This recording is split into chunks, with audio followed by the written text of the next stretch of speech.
Hello दोस्तों, सभी को नमस्कार। आज 2 जुलाई 2026 आज के दिन की न्यूज़ के बारे में डिटेल से एनालिसिस करते हैं कि पहला जनसत्ता से लिया गया न्यूज़ है दोस्तों कि संपादकीय न्यूज़ है महंगाई से आर्थिक संकट की आहट। आई 25 न्यूज़ के बारे में देश में इस वर्ष में थोक महंगाई दर बढ़कर 9.68% हो गई है, जबकि अप्रैल में यह करीब 8.3% थी। यह आंकड़ा अर्थव्यवस्था पर संकट की ओर इशारा करता है कि आज जानते हैं इस न्यूज़ के बारे में और डिटेल से एनालिसिस। महंगाई से आर्थिक संकट की आहट। इस संपादकीय न्यूज़ में कि थोक महंगाई दर WPI देश में थोक महंगाई दर बढ़कर 9.68% हो गई है और मासिक तुलना अप्रैल महीने में यह दर करीब 8.3%, सटीक तौर पर 8.26% थी, जिसके मुकाबले में मई में यह बड़ी छलांग आर्थिक संकट की ओर इशारा करता है। मूल्य कारण ईंधन, ऊर्जा और वैश्विक भू राजनीतिक तनाव और विशेष रूप से पश्चिमी एशिया संकट के कारण कच्चे तेल, खनिज तेल और प्राकृतिक गैस की कीमतों में आया उछाल इसका मुख्य कारण है। लेख के अनुसार मई में ईंधन और ऊर्जा क्षेत्र की महंगाई दर बढ़कर 30.33% हो गई है और अप्रैल में 24.89% थी। कि सूचकांक में बदलाव। केंद्र सरकार ने थोक महंगाई सूचकांक के आधार पर वर्ष बेस ईयर को बदलकर 2022 कर दिया गया है, जो पहले 2011-12 था। इसके साथ ही वस्तुओं की संख्या को 697 से बढ़कर 957 कर दिया गया है। कि समाज और अर्थव्यवस्था पर प्रभाव। मध्य वर्ग और आम जनता। थोक बाजार की इस तेजी के कारण खुदरा बाजार रिटेल मार्केट में भी कीमतें बढ़ रही है और जिससे आम आदमी का बजट बिगड़ रहा है। कि सूक्ष्म लघु एवं मध्यम उद्योग MSME कच्चे माल की लागत बढ़ने से छोटे और मध्यम उद्योगों की उत्पादन लागत बढ़ रही है, जिससे उनके बंद होने वाले घाटे का खतरा मंडरा रहा है। आइए जानते हैं आगे न्यूज़ के बारे में। कि अगला ये संपादकीय न्यूज़ जनसत्ता से लिया गया। विवेक की कसौटी, ये भी ऐसे राइटिंग के लिए बहुत इंपॉर्टेंट है कि पहला था इकोनॉमिक्स रिलेटेड।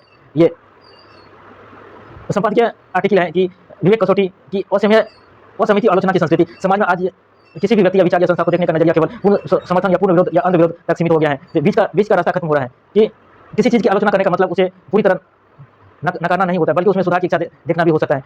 आत्मचिंतन, आलोचनात्मक दृष्टि, क्रिटिकल थिंकिंग आधुनिकता की सबसे महत्वपूर्ण विशेषता आत्मचिंतन, सेल्फ रिफ्लेक्शन और आलोचनात्मक दृष्टि है। इसका अर्थ केवल दूसरों की आलोचना करना नहीं, बल्कि स्वयं के विचारों को भी परखना है। कि हमें यह समझना होगा कि दुनिया को देखने का हमारा नजरिया हमारी सामाजिक परिस्थितियों से तय होता है, इसलिए हमारे अपने अनुभव ही अंतिम सत्य नहीं हो सकते। सामाजिक उदाहरण दिया गया कि एक पुत्र अपने पिता से प्रेम और उनका सम्मान करते हुए उनके किसी निर्णय या दृष्टिकोण की आलोचना कर सकता है। यह आलोचना उनके प्रति दुर्भावना से नहीं, बल्कि सत्य की खोज के लिए होती है। इसी तरह विश्वविद्यालय का लोकतांत्रिक व्यवस्था की नीति पर सवाल उठाने का मतलब नहीं है कि कोई व्यक्ति उस संस्था का विरोधी है। वास्तविक लोकतंत्र एक मानवीय समाज का निर्माण तथा संभव है जब हम स्वीकार या अस्वीकार के बीच अंतर को समझते हैं। तो दूसरों के विचारों के प्रति संवेदनशील होना और दूसरों की पीड़ा को समझना, अपनी मान्यता पर पूर्ण विचार करने के लिए तैयार रहना विवेक की असली कसौटी है। मुश्किल के बीच ये भी संपादकीय न्यूज़ है दोस्तों। आइए जनसत्ता से लिया गया यही 25 न्यूज़ के बारे में कि जो मुख्य रूप पश्चिमी एशिया में संघर्ष के कारण भारतीय अर्थव्यवस्था पर पड़ रहे नकारात्मक प्रभाव चुनौतियों का विश्लेषण करता है। कि आर्थिक रफ्तार और में सुस्ती, धीमी विकास दर, बुनियादी उद्योगों या कोर इंडस्ट्रियल की वृद्धि दर में गिरावट आई है और विनिर्माण मैन्युफैक्चरिंग गतिविधियों की धीमी पड़ रही है। PMI सूचकांक में गिरावट। HSBC इंडिया विनिर्माण क्रय प्रबंधन सूचकांक PMI मई के 55.0 से घटकर जून में 54.2 पर पहुंच गया, जो विनिर्माण क्षेत्र में सुस्ती को दर्शाता है। कि मांग और उत्पादन में कमी। नई कारोबार मांग और अंतर्राष्ट्रीय बिक्री की रफ्तार सुस्त होने से वास्तविकता की खरीद या उत्पादन और रोजगार से जल की गति कम हुई है। महंगाई और ईंधन की कीमतें, राहत की कीमतें, बढ़ती आवश्यक वस्तु की कीमतें के बीच तेल कंपनियां वाणिज्य LPG 19 किलोग्राम सिलेंडर के दाम में 183.50 रुपये, विमान ईंधन ATF की कीमतों में प्रति लीटर कटौती की गई है। हालांकि पहले बढ़ाई गई कीमतों की तुलना में यह राहत बहुत कम है। वैश्विक तेल कीमतों का असर। लेख में सवाल उठाया गया है कि अंतर्राष्ट्रीय बाजार में कच्चे तेल के दामों में आई कमी का पूरा लाभ देश के आम उपभोक्ताओं को क्यों नहीं मिल पाता है, जबकि कीमतें बढ़ते हैं देश में दाम तुरंत बढ़ा दिए जाते हैं। निर्यात और रोजगार पर संकट। कमजोर अंतर्राष्ट्रीय मांग। जून महीने में भारतीय वस्तु के अंतर्राष्ट्रीय मांग की वृद्धि दर पिछले 39 महीनों में सबसे कमजोर रही है, जिससे निर्यात कारोबार पूरी तरह प्रभावित हुआ है। रोजगार के अवसरों में कमी। सर्वेक्षण के अनुसार कई कंपनियों को नई नियुक्तियां या हायरिंग पर रोक लगानी पड़ी है या उन्हें कम करना पड़ा है, जिससे लोगों के सामने रोजगार का नया संकट खड़ा हो गया है। कि बाजार का भरोसा, भविष्य की चिंताएं, निवेशकों के घटता विश्वास। बाजार की अनिश्चितता के कारण निवेशकों और कारोबारियों पर भरोसा कम हुआ है और विदेशी निवेशकों लगातार भारतीय बाजार में अपनी पूंजी निकाल रहे हैं। भविष्य के प्रति कम उत्साह। अगले एक वर्ष में उत्पादन बढ़ने का अनुमान लगाने वाली कंपनी का अनुपात जून में और मई की तुलना में आधा रह गया, जो उद्योग जगत में भविष्य को लेकर पर्याप्त आशंकाएं दिखाई है। भ्रष्टाचार की दिमक। आइए दोस्तों देखते हैं ये भी जनसत्ता से लेकर संपादकीय न्यूज़ है कि भ्रष्टाचार की दिमक, टर्माइट और करप्शन। शीर्षक लिखा गया कि देश की प्रगति, अर्थव्यवस्था, लोकतांत्रिक मूल्यों को भ्रष्टाचार के विनाशकारी प्रभाव की चर्चा की गई है। कि मुख्य बातें और घटनाएं, प्रणाली, समस्या। भ्रष्टाचार को एक ऐसी दिमक बताया गया है जो देश को अंतर से खोखला कर देती है। यह आम जनता के विश्वास को तोड़ती है और विकास के अवसरों को सीमित कर समाज असमानता बढ़ाता है। को राजनीतिक विरोधाभास। राजनीतिक दल चुनाव के दौरान भ्रष्टाचार के खिलाफ सहिष्णुता, जीरो टॉलरेंस का वादा करते हैं, लेकिन सत्ता में आने वाले उन्हीं के संरक्षण या नाक के नीचे करोड़ों रुपए घोटाले हो जाते हैं। हरियाणा का घोटाला ताजा उदाहरण। लेख में हरियाणा के एक बड़े वित्तीय घोटाले का जिक्र है जो करीब 500 करोड़ रुपए का है और इस मामले के अंदर जांच ब्यूरो CBI ने एक वरिष्ठ IAS अधिकारी की उनकी सेवानिवृत्ति रिटायरमेंट के ठीक दिन ही गिरफ्तार किया है। इसी मामले के अंतर्गत राज्य प्रदूषण नियंत्रण बोर्ड में रहते हुए करीब 169 करोड़ रुपए के धोखाधड़ी का आरोप है। इसी साठगांठ में 2 बैंक अधिकारियों को भी गिरफ्तार किया गया है कि जिन्होंने फर्जी तरीके से बैंक खाते से करोड़ों रुपए ट्रांसफर करने और निकालने में मदद की है। प्रशासनिक विफलता पर सवाल उठाता है कि इतनी बड़ी वित्तीय हेराफेरी एक दो या दिन में नहीं होती। ऐसे में उच्च पदों पर बैठे अधिकारियों और सतर्कता एजेंसियां, विजिलेंस एजेंसी को इनकी भनक पहले क्यों नहीं लगी। कि निष्कर्ष यह दर्शाता है कि इसे कड़े कानून के बावजूद सरकारी विभागों में पारदर्शिता, ट्रांसपेरेंसी और जवाबदेही अकाउंटेबिलिटी की भारी कमी है, जिसके कारण भ्रष्ट तंत्र आसानी से इतने घोटाले को अंजाम दे देता है। कि द हिंदू से लिया गया दोस्तों संपादकीय न्यूज़ है एडिटोरियल। ओपिनियन लेखों का मुख्य है कि फिक्स रूट सार्वजनिक परीक्षाओं में सुधार। कि सरकारी और सार्वजनिक परीक्षाओं में होने वाली धांधली, पेपर लीक, भ्रष्टाचार को रोकने उपायों पर केंद्रित है। मुख्य चिंताएं। देश में प्रतियोगिता परीक्षाओं की विश्वसनीयता पर लगातार सवाल उठ रहे हैं, जिससे लाखों छात्रों का भविष्य दांव पर लगा हुआ है। पारदर्शिता, चयन प्रक्रिया, तकनीकी रूप से सुरक्षित परीक्षा केंद्र और पेपर लीक के खिलाफ कड़े कानूनों को सख्ती से लागू करने की आवश्यकता है। ओपनिंग रिमेनिंग सोवरेन AI और इंडिया स्ट्रेटेजी फ्यूचर।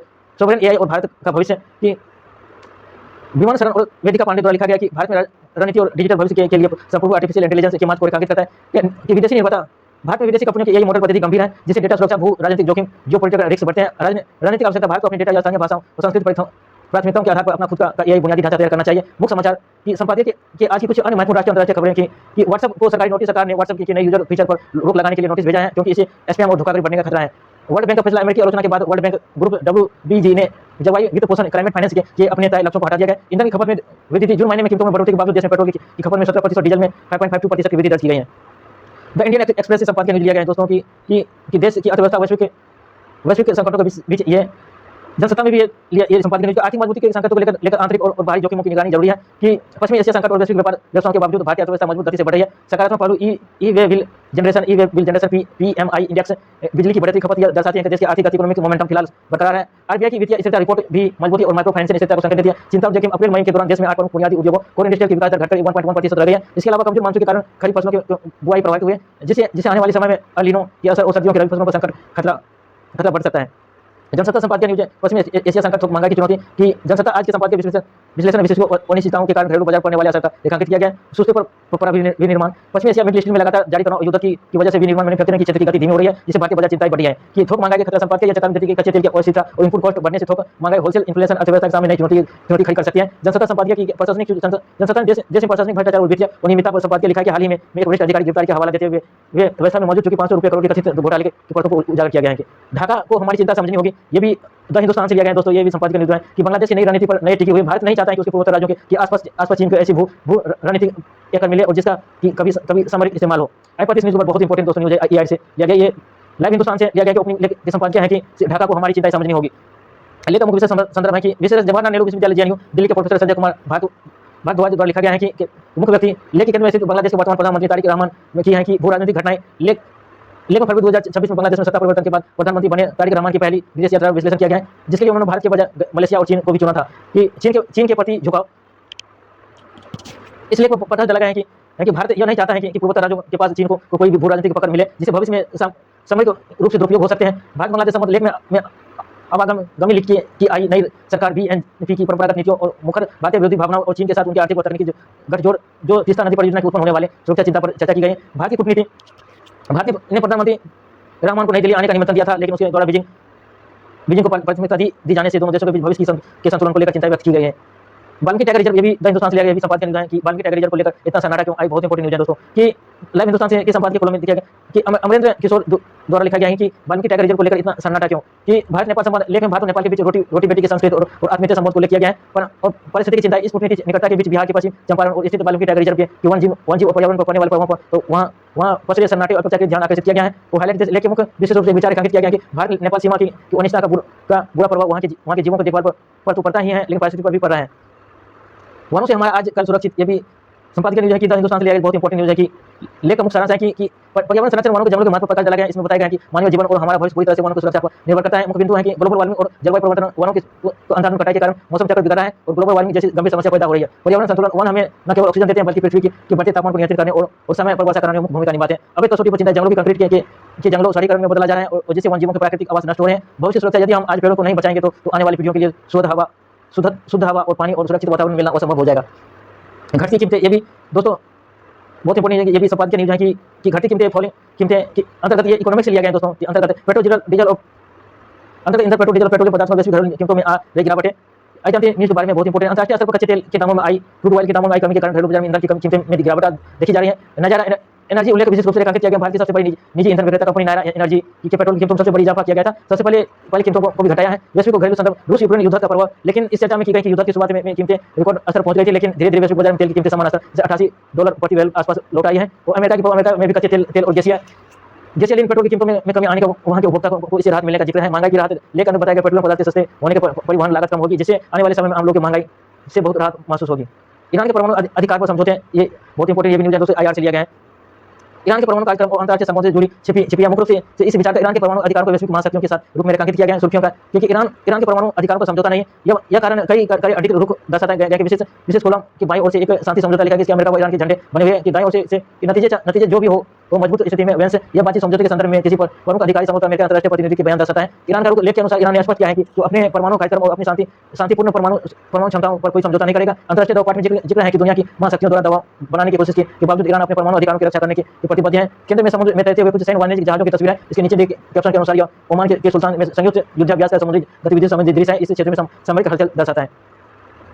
केंद्रीय देश में लागू किया गया संशोधित कानून मजदूरी को 10% बढ़ी दरें और 1 जुलाई से लागू होगा। जी राम जी में मनरेगा से ज्यादा मेहनत आई पट्टी बहुत इंपॉर्टेंट न्यूज है दोस्तों, इकोनॉमिक से रिलेटेड मनरेगा से है कि केंद्र सरकार द्वारा ग्रामीण विकास योजना के तहत मजदूरों को किए जाने वाले संशोधन के बारे में जानकारी दे रही है कि मजदूरी में वृद्धि। केंद्र सरकार ने देश भर में संशोधित कानून लागू किया है जिसके तहत मजदूरी की दरों में 10% की बढ़ोतरी की गई। यह बढ़ोतरी 1 जुलाई से प्रभावी होगी। जी राम जी मनरेगा से ज्यादा मेहनत यह दर्शाता है कि जी राम जी योजना के तहत मिलने वाली मजदूरी मनरेगा से अधिक है। कि प्रमुख आंकड़े 298 मनरेगा के तहत मिलने वाली औसत मजदूरी दरें और 370 जी राम जी योजना के तहत मिलने वाली औसत मजदूरी है कि राज्यवार न्यूनतम मजदूरी की दरें लेखक में विभिन्न राज्यों के लिए तय न्यूनतम मजदूरी की दरों की सूची की गई है। असम ₹300, बिहार में 300, हरियाणा में 419, जम्मू कश्मीर 329 और मध्य प्रदेश में 300 और महाराष्ट्र में 313।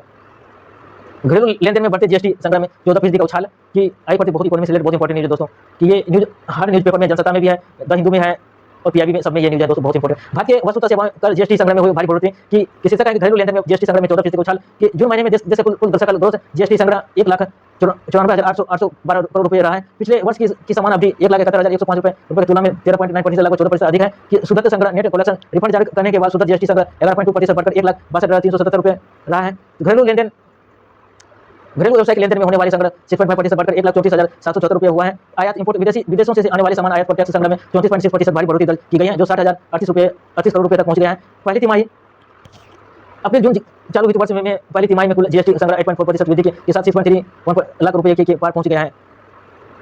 अमेरिका में सुपरसोनिक उड़ानों की वापसी की तैयारी कि ये भी साइंस टैक्स से, ये जीएसटी से रिलेटेड है, ये इंपॉर्टेंट दोस्तों। इसको अमेरिका में सुपरसोनिक वाणिज्यिक उड़ानें सुपरसोनिक फ्लाइट की वापसी की तैयारी के बारे में दिया गया कि प्रतिबंध हटाने के पर अमेरिका 5 दशकों या 50 साल से अधिक समय से जमीनी स्तर पर लागू सुपरसोनिक उड़ानों को प्रतिबंध हटाने का विचार कर रही है। सफल परीक्षण नासा द्वारा प्रौद्योगिकी X-59 या X-59 विमान का सफल परीक्षण किया गया जिसने इस दिशा में महत्वपूर्ण भूमिका निभाई है। नए मानक अमेरिकी विमान नियामक संस्था FAA ऐसे मानकों संचालन के लिए ध्वनि आधारित नए मानक तय कर रही है। सुपरसोनिक उड़ान और नियम क्या सुपरसोनिक ध्वनि की गति लगभग 767 मील या 1230 किलोमीटर प्रति घंटा से तेज उड़ान वाले विमानों को सुपरसोनिक कहा जाता है। सुपरसोनिक बूम की समस्या तेज गति के कारण पैदा होने वाली तीव्र ध्वनि या सोनिक बूम से इमारतों को नुकसान होने की आशंका रहती है, जिसके कारण 1973 में इस पर प्रतिबंध लगाया गया था। वर्तमान नियम अभी जमीन के ऊपर सुपरसोनिक गति से व्यावसायिक उड़ान भरने पर पूरी तरह रोक है। केवल शोध और परीक्षण के लिए विशेष अनुमति मिली है। भविष्य की योजना नया नियम प्रस्ताव नए नियमों के तहत विमानों को जमीन के ऊपर मैक 1 ध्वनि की गति से तेज उड़ान की अनुमति मिल सकती है, बशर्ते उनसे उत्पन्न होने वाले शोर निर्धारित सीमा से कम हो। समय सीमा इन दोनों प्रस्तावित नियमों को वर्ष 2027 के मध्य तक अंतिम रूप दिया जा सकता है। क्वांटम गति कुंजी भारत के हाथ में, ये भी साइंस टैक्स से लिया गया बहुत इंपॉर्टेंट न्यूज है दोस्तों कि आज जानते हैं इसके बारे में। अमेरिका द्वारा भारतीय कंपनियों अपनी प्रतिबंध सूची सेक्शन लिस्ट से बाहर करने की प्रमुख खबरें हैं कि राहत के कारण है कि इस कंपनियों की पर पूर्व रूस से सैन्य औद्योगिक क्षेत्र की तकनीकी और दोहरे उपयोग वाले उपकरण या ड्यूअल यूज इक्विपमेंट की आपूर्ति के आरोप में थे। भारत और अमेरिका के बीच लगातार हुई बातचीत के बाद इन्हें हटा दिया गया है। प्रतिबंध हटाने वाली संस्था अमेरिकी वित्त विभाग के office of foreign asset control OFAC ने इन्हें अपनी स्पेशली डिजिग्नेटेड नेशनल SDN सूची से बाहर किया गया है। कंपनियों के नाम RRG engineering technology private limited Hyderabad, location means limited Hyderabad, Galaxy bearing limited Ahmedabad और Sol aeronautics private limited New Delhi. ये office of the foreign asset control ने इन्हें अपनी स्पेशल डिजिग्नेटेड नेशनल सूची से बाहर किया गया है दोस्तों। इस कंपनी को कि सैन्य औद्योगिक तकनीकी दौरे में से ये उपकरण अपने आरोप में थे। भारत में कभी लगातार बातचीत से इन्हें हटा दिया गया है। इनको याद रखना ये दोस्तों 4 कंपनियों से हटा दिया, ये एग्जाम में पूछ सकता है।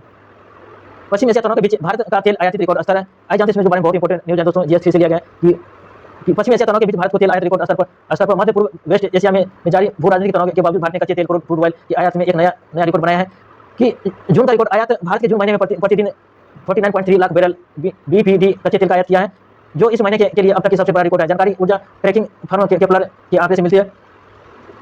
रूस शीर्ष आपूर्तिकर्ता रूस से भारत कच्चे तेल का आयात बढ़कर 26 लाख बैरल प्रति दिन हो गया है। इसके साथ ही कि रूस भारत का सबसे बड़ा तेल आपूर्ति या सप्लायर बना हुआ है। आयात हिस्सेदारी जून में भारत के कुल तेल आयात में रूस की हिस्सेदारी 45% अधिक रही है, जो पिछले वर्ष के इसी महीने में 36.5% थी। इराक और सऊदी अरब का रूस के बाद भारत ने इराक से 31.3 लाख बैरल प्रति तेल का आयात किया है। विश्लेषण कारण सुरक्षित आपूर्ति केपलर के विशेष सुमित रितोलिया अनुसार भारतीय रिफाइनरी ने वैश्विक स्तर पर ऊर्जा आपूर्ति को लेकर चिंता के बावजूद वैकल्पिक देशों से आपूर्ति बनाए रखी है। रणनीतिक खरीद भारत ने विविधता, डाइवर्सिफिकेशन और सही रणनीतिक खरीद के माध्यम से अपनी तेल आवश्यकताओं को सुरक्षित रखा है। भारतीय रिफाइनरी ने अगस्त के पहले सप्ताह तक के लिए कच्चे तेल की आपूर्ति पहले ही सुनिश्चित कर ली है। तकनीकी ये भी साइंस से लिया गया दोस्तों। स्वदेशी एरोस्टेट प्रणाली से निगरानी होगी, ये बहुत इंपॉर्टेंट दोस्तों की न्यूज आई पड़ती है इसके बारे में। कि आईआईटी दिल्ली और डीआरडीओ द्वारा संयुक्त रूप से विकसित की गई स्वदेशी एरोस्टेट प्रणाली इंडिजिनो एरोस्टेट सिस्टम के में बताए गए हैं कि मुख्य रूप से कि शीर्षक है स्वदेशी एरोस्टेट प्रणाली से निगरानी होगी। इसे आईआईटी दिल्ली और डीआरडीओ ने मिलकर विकसित किया है। उपयुक्त यह प्रणाली सुरक्षा, दूरस्थ संचालन और रिमोट कम्युनिकेशन को बेहतर बनाने में मदद साबित होगी। विशेषताएं और कार्य प्रणाली क्षमता, यह प्रणाली 10 किलोग्राम तक के उपकरण या पेलोड ले जाने में पूरी तरह सक्षम है। निगरानी, इसके माध्यम से सीमावर्ती इलाकों, संवेदनशील क्षेत्रों, महत्वपूर्ण योजना में हवाई निगरानी रखी जा सकती है। संचार बैकअप, किसी आपदा या आपातकालीन स्थिति में यह मोबाइल या रेडियो संचार के रिस्टोर करने के लिए एक तैरते हुए संचार टावर की तरह काम कर सकता है। पृथ्वी कक्षा में 13,000 टन अंतरिक्ष कचरा साफ करना बनी चुनौती। ये बहुत इंपॉर्टेंट न्यूज है दोस्तों, आए पढ़ते इसमें इसके बारे में। पृथ्वी की निचली कक्षा एलईओ में जमा हो रहे 13,000 टन से अधिक अंतरिक्ष कचरे, स्पेस जंग या डेब्रिस, उसे साफ करने में आने वाली वैश्विक चुनौती के बारे में है कि मुख्य आंकड़े चुनौतियां। मलबे की मात्रा, पृथ्वी कक्षा में कुल 13,486 टन अंतरिक्ष कचरा मौजूद है और इसमें 10 सेंटीमीटर से बड़े कचरे के करीब 36,000 टुकड़े घूम रहे हैं, जबकि छोटे टुकड़ों की संख्या करोड़ों में है। मुख्य योगदान देश, इस अंतरिक्ष मलबे को बढ़ाने में सबसे योगदान अमेरिका, रूस और चीन का है। और खतरनाक गति, यह कचरा अंतरिक्ष में लगभग 7 से 8 किलोमीटर प्रति सेकंड, करीब 28,000 किलोमीटर प्रति घंटा की उत्तर से गति घूम रहा है और इतनी तेज से गति के कारण एक छोटा सा टुकड़ा भी सक्रिय उपकरणों या अंतरिक्ष स्टेशनों आईएसएस को भारी नुकसान पहुंचा सकता है। केसलर सिंड्रोम, यदि यह कचरा आपस में टकराता है तो इसे और अधिक टुकड़ों पैदा होंगे और यह एक श्रृंखला या चेन रिएक्शन के रूप में ले सकती है, जिससे पृथ्वी की कक्षा का यह हिस्सा भविष्य के उपयोगों के लिए, भविष्य उपग्रहों के लिए पूरी तरह असुरक्षित या बेकार हो जाएगा। मेगा या कंस्टिट्यूशन का प्रभाव, मस्क की योजना, वर्तमान में कक्षा में मौजूद 15,000 से अधिक उपग्रहों में से लगभग 10,000 उपग्रहों अकेले एलन मस्क की कंपनी स्पेस एक्स की है। भविष्य में 10 लाख छोटे डेटा और सेंटर उपग्रहों लॉन्च करने की योजना है, जिससे यह समस्या और गंभीर हो सकती है। सावधान और तकनीकी है, नष्ट करने के प्रारंभिक तरीके, पुराने उपग्रहों को पृथ्वी के वायुमंडल में बास लाकर जलाना उसे आम तरीका है। हालांकि इसे निकलने वाले कालिक या एल्यूमिनियम के कणों हमारी ओजोन परत के नुकसान पहुंचा रहे हैं और सिफारिश की नई तकनीकी, वैज्ञानिक मलबे को हटाने के लिए नई तरीके का प्रयोग कर रहे हैं, जिनमें जाल या नेट या चुंबक, मैग्नेट, लेजर और रोबोटिक्स आर्म्स जैसी तकनीकों पर काम किया जा रहा है। अनिश्चितताओं के बीच भारत संघ सहयोग का महत्व बढ़ा है। जापान के पीएम इकाईची का प्रधानमंत्री मोदी ने किया स्वागत। कि ये बहुत इंपॉर्टेंट न्यूज दोस्तों आई लिया गया है कि जापान हमारे पड़ोसी देश बहुत ही की मित्रता दिखाती है दोस्तों। ये हमेशा इंडिया के हर स्थिति में ये सहयोग करते हैं, तकनीकी हो या कोई भी फील्ड हो, ये बहुत ही इंपॉर्टेंट। आई जानते हैं इसमें के बारे में। जापान के प्रधानमंत्री सनाई तकाइची ने भारत आगमन और प्रधानमंत्री नरेंद्र मोदी द्वारा इसके स्वागत की गई है। अनिश्चितताओं के बीच भारत संघ सहयोग की महत्व बढ़ाया। जापान की पहली महिला प्रधानमंत्री सनाई तकाइची 16वें भारत जापान वार्षिक शिखर सम्मेलन में भाग लेने के लिए 3 दिवसीय आधारित यात्रा पर नई दिल्ली पहुंची। एजेंडा दोनों देशों के बीच आर्थिक सुरक्षा, सेमीकंडक्टर सप्लाई चेन, लचीलापन और आर्टिफिशियल इंटेलिजेंस एआई सहयोग और हिंद प्रशांत इंडो पैसिफिक क्षेत्र में शांति और स्थिरता बनाए रखने पर केंद्रित द्विपक्षीय बातचीत होगी। आम की गुठलियों से बनाएगा बटर और तेल, ये भी इंपॉर्टेंट दोस्तों, ये फूड से रिलेटेड आई जानते न्यूज़ के बारे में बहुत इंपॉर्टेंट है कि आम की गठियों से जुड़े महत्वपूर्ण नवाचार, इनोवेशन, अनुसंधान के बारे में बताया गया है कि आम की गुठलियों से बटर और तेल बनाया गया है कि इसका उपयोग खाने के साथ साथ कॉस्मेटिक, सौंदर्य और प्रसाधन उत्पादों में भी किया जा सकता है। सफलता, इस शोध का पहला चरण पूरी तरह सफल रहा है कि संस्था यह शोध बिहार कृषि विश्वविद्यालय BAU सपोर्ट वैज्ञानिक द्वारा किया गया है। और हाइड्रोजेल का निर्माण वैज्ञानिक ने आम की गुठलियों से हाइड्रोजेल भी तैयार किया है। और फायदा, इस तकनीक से कचरे या वेस्ट मटेरियल का सही प्रबंधन होगा और आम के बचे हुए हिस्सों का मूल्यांकन उत्पादन बनाए जा सकेंगे। ये बहुत इंपॉर्टेंट दोस्तों न्यूज़ है, एग्जाम पूछ सकते हैं। कैंसर के मरीज को मिलेगी ब्रेकी थेरेपी की सुविधाएं पढ़ते हैं इसमें। बस टेक्स्ट द हिंदुस्तान से लिया गया कि राष्ट्रीय राजधानी दिल्ली में कैंसर मरीजों के लिए ब्रेकी थेरेपी या ब्रेची थेरेपी की नई सुविधा शुरू होने की जानकारी देता है। कैंसर मरीजों को मिलेगी ब्रेकी थेरेपी की सुविधा। अस्पताल में उच्च तकनीकी मशीन। नई दिल्ली के दिल्ली राज्य कैंसर संस्थान, Delhi state cancer institute DSCI में इस आधुनिक चिकित्सा सेवा को शुरू करने की तैयारी चल रही है, जिसके लिए आधुनिक लीनियर एक्सेलेरेटर मशीन स्थापित की जाएगी। ओपीडी में भारी भीड़, संस्थान की ओपीडी में वर्तमान समय में रोजाना 300 से 400 कैंसर मरीज इलाज के लिए पहुंच रहे हैं। मरीजों की रात दिल्ली के चुनिंदा सरकारी अस्पतालों में ही अभी तक ब्रेकी थेरेपी की व्यवस्था उपलब्ध है, जिससे मरीजों को लंबी प्रतीक्षा की सूचना प्रारंभ करना, इसे नई मशीनों में प्रतीक्षा समय या वेटिंग टाइम काफी कम हो जाएगा। थेरेपी क्या है, जानते हैं इस बारे में। ब्रेकी थेरेपी क्या है इस बारे में कि रेडिएशन थेरेपी एक उन्नत प्रकार के आंतरिक रेडिएशन, इंटरनल रेडिएशन भी कहा जाता है। इसमें कैंसर या ट्यूमर के ठीक अंदर उसके बिल्कुल करीब एक छोटे से रेडियो एक्टिव सोर्स से रेडियोधर्मी पदार्थ का शरीर में डाला जाता है। इसके 3 प्रमुख लाभ इस प्रकार हैं। लक्षित इलाज, टारगेट थेरेपी की रेडिएशन सीधे ट्यूमर पर असर करता है, जिससे आसपास के स्वस्थ कोशिकाओं या ट्यूमर को नुकसान पहुंचने का खतरा बेहद कम रहता है। कम समय की प्रक्रिया, इस प्रक्रिया के तहत रेडिएशन देने में मात्र 5 से 10 मिनट का समय लगता है और मरीजों को लंबे समय तक अस्पताल में भर्ती नहीं रहना पड़ता है। प्रभावी परिणाम, मुख्य रूप से गर्भाशय या सर्विकल, प्रोस्टेट या स्तन, ब्रेस्ट या सिर गर्दन कैंसर के इलाज में अत्यधिक कारगर साबित होती है। कि ये भी न्यूज़ दोस्तों PIB से लिया गया, बहुत इंपॉर्टेंट न्यूज़ है दोस्तों। कि पिछला न्यूज़ बहुत इंपॉर्टेंट था कैंसर वाला, जो कैंसर से रिलेटेड बहुत इंपॉर्टेंट न्यूज़ था कि ये भी PIB से लिया गया कि BBG रामजी अधिनियम राष्ट्रीय शुभारंभ। ग्रामीण रोजगार सशक्ति बढ़ावा देने के लिए आंध्र प्रदेश के तिरुपति जिले में मुक्का बरीपल्ली गांव में BB रामजी अधिनियम राष्ट्रीय कार्यक्रम आयोजित किया गया है। मुख्य बिंदु देखते हैं कि समारोह में केंद्रीय मंत्री शिवराज सिंह चौहान, आंध्र प्रदेश के मुख्यमंत्री N चंद्रबाबू नायडू शामिल हुए हैं। इसके तहत ग्राम रोजगार गारंटी कार्ड बांटेंगे और नए सॉफ्टवेयर का लोकार्पण किया गया है। आयुर्वेदिक को वैश्विक स्तर पर ले जाने के लिए रणनीति रोडमैप की नीति आयोग द्वारा नई दिल्ली में इस विशेष रणनीतिक रिपोर्ट का विमोचन किया है। कि कार्यक्रम नीति आयोग के उपाध्यक्ष डॉक्टर अशोक कुमार लाहिरी की अध्यक्षता में CEO सुश्री निधि छिब्बर और आयुष मंत्रालय के सचिव की उपस्थिति में आयोजित हुआ है, जिसका उद्देश्य आयुर्वेदिक अंतर्राष्ट्रीय पहचान दिलाना है। राष्ट्रीय फार्मेसी आयोग विधेयक 2026 संशोधित मसौदा। केंद्रीय स्वास्थ्य मंत्रालय ने पुराने फार्मेसी अधिनियम 1948 को बदलने और नए राष्ट्रीय फार्मेसी आयोग NPC के गठन के लिए संशोधित मसौदा जारी कर जनता से सुझाव मांगे हैं और पेट्रोल रसायन उत्पादों पर सीमा शुल्क छूट का विस्तार। पश्चिमी एशिया संघर्ष को देखते हुए सरकार ने महत्वपूर्ण पेट्रोल रसायन उत्पादों पर सीमा शुल्क कस्टम ड्यूटी में भी की गई पूर्ण छूट को 15 जुलाई 2026 तक बढ़ा दिया है। हाईवे बुनियादी ढांचे परियोजना को मंजूरी। कैबिनेट ने उत्तर प्रदेश में NH 34 के कानपुर कबराई खंड में 4/6 लेन बनाने के लिए ₹7,145.14 करोड़ द्वारा एक्सप्रेस वे को जोड़ने वाले 6 लेन के सुरंग को 6,969.67 करोड़ रुपए की मंजूरी दी है। द हिंदू से लिया गया दोस्तों साइंस एक्ट से रिलेटेड न्यूज़ बहुत इंपॉर्टेंट है कि नासा का टेलीस्कोप रेस्क्यू मिशन। नासा अमेरिकी स्टार्टअप या कैटलिस्ट स्विफ्ट स्पेस टेलीस्कोप को जलने के बचाने के लिए रोबोटिक्स रेस्क्यू मिशन शुरू किया है। इसे अंतरिक्ष के कचरे से बचाकर सुरक्षित क्षमता लाएगा। अक्टूबर क्लोरोसिस टीबी दवा को भी त्वरित परीक्षण वैज्ञानिकों ने रोमन टिप नामक एक नई सिग्नल सेल इमेजिंग तकनीकी विकसित की है और टीबी की दवाओं के असर में ड्रग रेसिस्टेंस का पता सिर्फ 50 घंटों में लगा सकती है और पहले इसमें 4 से 8 सप्ताह लगते हैं। आर्टिफिशियल इंटेलिजेंस और टेक्नोलॉजी एआई मॉडल्स से प्रतिबंध हटा। अमेरिकी सरकार ने शक्तिशाली एआई मॉडल्स पर लगे कई प्रतिबंधों को हटा दिया है। एआई एजेंट को साइंटिस्ट गूगल का नया एआई एजेंट को साइंटिस्ट वैज्ञानिक के साथ मिलकर ल्यूकेमिया या ब्लड कैंसर के इलाज के लिए नई दवा संयोजन की पहचान करने में मदद कर रहा है। एंटरप्राइज में बदलाव। साल 2026 में तकनीकी कंपनियां समान एआई की बजाय कॉन्टेक्सुअल और इंटेलिजेंस एआई पर ध्यान केंद्रित कर रही है जो वर्कफ्लो और डेटा को बेहतर ढंग से समझ सकते हैं। पर्यावरण या मौसम। Red alert. स्कूलों में छुट्टी। अत्यधिक भारी बारिश के कारण दक्षिण कन्नड़ या साउथ कन्नड़ वर्षन की 2 जुलाई को सभी स्कूलों को कॉलेजों को छुट्टी घोषित कर दी गई है। तमिलनाडु के केंद्र से मांग। तमिलनाडु मुख्यमंत्री विजय ने प्रधानमंत्री मोदी से बीजी राम जी अधिनियम के तकनीकी प्रावधानों में संशोधन की ढील देने का आग्रह किया है। द इंडियन एक्सप्रेस ये भी साइंस टैक्स से लिया गया। द इंडियन एक्सप्रेस से पहले द हिंदू से साइंस टैक्स देख लिए थे और science tax the Indian Express से नासा का प्रोमाइज रोवर चांद पर जाएगा। नासा रोवर अपने बैकअप मार्स रोवर या प्रोमाइज जिसे ऑप्टिमिज्म कहा जाता है चंद्रमा के दक्षिण ध्रुव पर भेजने की योजना बना रही है कि परमाणु ऊर्जा या संचालित रोवर चंद्रमा की सतह का नक्शा तैयार करेगा और संसाधनों की खोज करेगा। पहले इसका उद्योग मंगल ग्रह के रोवर्स या क्यूरियोसिटी परसेवरेंस सॉफ्टवेयर और हार्डवेयर का परीक्षण करने के लिए पृथ्वी पर किया जाता है। रॉकेट लैब का सैटेलाइट लॉन्च एंड वक्त पर रुका है। निजी स्पेस कंपनी रॉकेट लैब ने न्यूजीलैंड से लॉन्च होने वाले जापानी रडार सैटेलाइट मुगिरा की उड़ाने को आखिरी सेकंड में रोक दिया गया है। इस मिशन का नाम द ग्रैंड गोडेस प्रोवाइड था जो जापान के सिंथेटिक अपर्चर रडार नेटवर्क का हिस्सा है। एंथ्रोपिक ने लॉन्च किया है कि क्लाउड साइंस यही स्टार्टअप एंथ्रोपिक ने विशेष रूप से शोधकर्ताओं वैज्ञानिकों के लिए क्लाउड साइंस नामक एक नया एआई टूल पेश किया है। विशेषतः यह टूल से वैज्ञानिक उद्योगों के डेटा का विश्लेषण करने और जटिल योजनाओं का मसौदा तैयार करने और एक साथ सैकड़ों जीपीयू का उपयोग करके रिसर्च को गति देने का सक्षम है। जापान का हायाबुसा 2 रचेगा इतिहास। जापान की अंतरिक्ष एजेंसी जक्सा का अंतरिक्ष यान हायाबुसा 5 जुलाई 2026 को एरोस्टॉड या टोरी फुने के बेहद करीब 1 से 10 किलोमीटर में गुजरेगा और तकनीकी यह मिशन अत्यधिक तेज गति 5.3 किलोमीटर प्रति सेकंड के बावजूद सटीक डेटा जुटाने के लिए ऑटोनोमस नेविगेशन सिस्टम का उपयोग कर रहा है।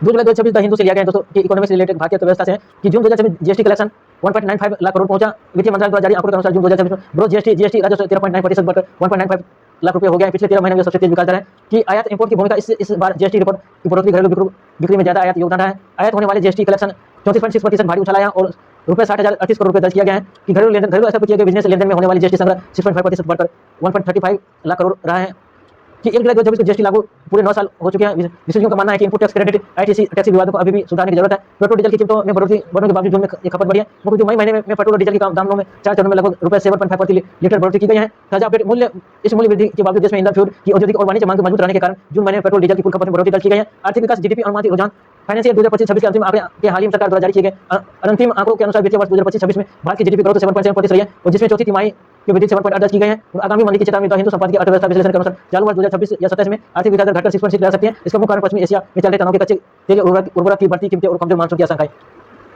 द इंडियन एक्सप्रेस ये इकोनॉमिक से लिया गया दोस्तों की कि जीएसटी में 9.1 लाख करोड़ ये हमने पढ़ लिया है कि दोस्तों जो चीज रिपीट भी हो रही है उसे रिवीजन हो रही है। जो चीजें यो the Hindu the Indian Express से बहुत से न्यूज से कवर किया गया है। कुछ चीजें रिपीट या रिवीजन भी हो रही हैं दोस्तों, इसको आप रिवीजन के तौर पर इसको देखना। कुछ चीजें बहुत इंपॉर्टेंट चीज है कि आयात योगदान घरेलू राजस्व के लिए केवल 2.6% बढ़ोतरी हुई है जबकि आयात से मिलने वाले टैक्स राजस्व में 42.2% या 45,370 करोड़ की भारी उछाला है कि 10वां वर्ष 1 जुलाई 2017 को लागू होने वाले जीएसटी अपने सफर के 10वें साल में प्रवेश किया है।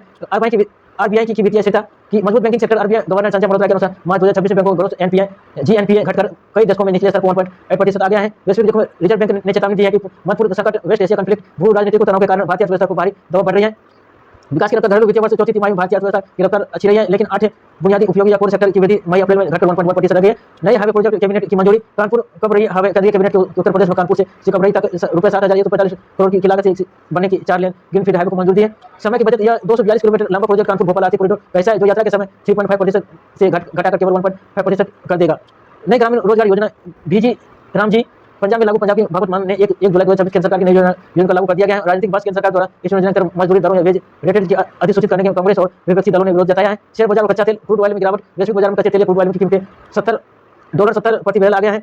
बाजार की चाल, कच्चे तेल की कीमतों में गिरावट से चलते भारतीय शेयर बाजार सेंसेक्स निफ्टी सकारात्मक रूप से संकेत मिलते हैं कि द हिंदू से ये पॉलिटिक्स लिया गया तो राज्य व्यवस्था से लिया गया कि आई जानते मुख्य राज्य व्यवस्था या परेशानी के समाचार कि एफसीआरए नियमों के संशोधन के खिलाफ केरल विधानसभा में प्रस्ताव। द हिंदू की रिपोर्ट के अनुसार केरल विधानसभा ने केंद्र सरकार के विदेशी अंशदान या विनियम अधिनियम एफसीआरए नियमों में किए गए संशोधन के वापस लेने की मांग का प्रस्ताव पारित किया गया। मुख्यमंत्री वी सतीशन द्वारा पेश इस प्रस्ताव को कहा गया कि यह संशोधन संवैधानिक प्रावधानों और संघीय सिद्धांतों या फेडरल प्रिंसिपल का उल्लंघन करते हैं। व्हाट्सएप यूजर फीचर पर केंद्र सरकार का नोटिस दिया। इलेक्ट्रॉनिक्स और सूचना प्रौद्योगिकी मंत्रालय ने गोपनीयता और सुरक्षा चिंता को देखते हुए व्हाट्सएप को एक नोटिस जारी किया कि सरकार का मानना है कि फोन नंबर छिपाकर केवल यूजर से चैट करने के इस फीचर को वित्तीय धोखाधड़ी इंपर्सोनेशन या स्पैम बढ़ सकते हैं। सरकार ने इस फीचर को फिलहाल रोकने को कहा है। दिल्ली हाईकोर्ट की राजनेताओं पर व्यंग्य को लेकर टिप्पणियां। दिल्ली उच्च न्यायालय ने भाजपा सांसद राघव चड्ढा की एक याचिका पर सुनवाई करते हुए अपनी टिप्पणी अदालत में कहा कि राजनीतिक संगठनों शासन नीतियों को बदलाव विज्ञानात्मक आलोचना नीति की एक अनिवार्य और राजनीतिक भवन में रहने वाले व्यक्तियों को इसे स्वीकार करना चाहिए और चुनाव आयोग को मिलेगी तृणमूल बागी के गुट। पश्चिम बंगाल विधानसभा चुनाव अगली तृणमूल कांग्रेस बनाने के बागी विधायकों प्रतिनिधि आम चुनाव या इसी को पूर्ण पीठ की मुलाकात की अपनी दावेदारी पेश की है कि विकलांग कैदियों को अधिकारियों के लिए सुप्रीम कोर्ट की याचिका। केरल के एक सामाजिक कार्यकर्ताओं ने सुप्रीम कोर्ट में याचिका दायर कर मांग की है कि जेलों में बंद दिव्यांग कैदियों को स्वयं अपनी